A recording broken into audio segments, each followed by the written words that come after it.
on the deck for the last time. We've packed and we're about to leave Costa Rica. I'm here with Dan. Dan's one of my greatest all-time inspirations on a lot of levels related to poi, flowing, flow arts, and the whole being happy plan.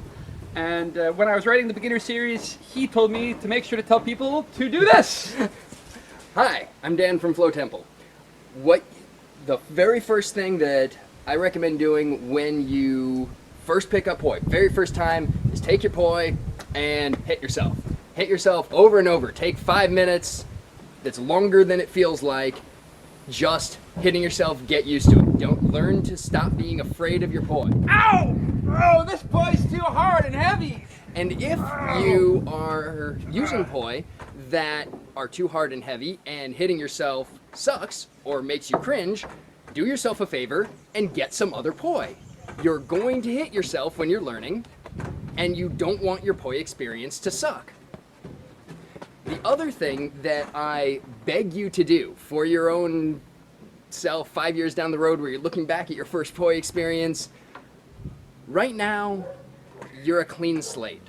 You've got what the Zen philosophers call beginner's mind. That means you're uninfluenced, you haven't learned anything, you are only coming from yourself. And take this time and cherish it. Play for a long time with no moves at all. Just swing them as it feels natural, like upward, downward, backward, forward, diagonally ways, together, apart, hands big, hands small. Think of it as the great glass elevator of poi. And when you do that, you are doing something you can never do again. Once you learn something, you can never ever go back to having unlearned it and practice poi with no influence. When you're playing with poi in this uninfluenced way, there is no right or wrong way. Lean into what feels good. Pay attention to how it feels. There's this new extension on the end of your arm. See how it feels. Explore it. It's okay if you hit yourself, it's okay if you tangle it up, it's okay if you don't hit yourself and don't tangle it up. There is not a wrong way to do that. If there was one thing that I could change about my first poi experiences, it's that I wish somebody had told me that, because I didn't do that for 1 second. I said, hey, can you show me some stuff? And the dude said, do this. And I did, and that was that. Yeah, I too. I wish I had spent 2 days just playing, not knowing anything, and recording it.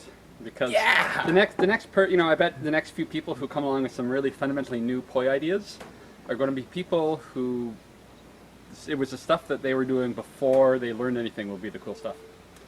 So, yeah. Yeah, there's plenty of time to learn moves later. You got all the time in the world, and this time is one that you can never have again. And basically, if you can just have fun swinging 1 and then 2 poi around, not knowing anything, you'll have a lot of fun with poi. Yeah, so, absolutely. Yeah. So this is what we do. And I say and you can do it with a friend. It's really fun to tie it around their neck. If you have pets, you can chase them.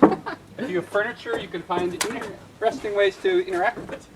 It's actually really good for telling teachers that you haven't done your homework also. Because you're playing with poi.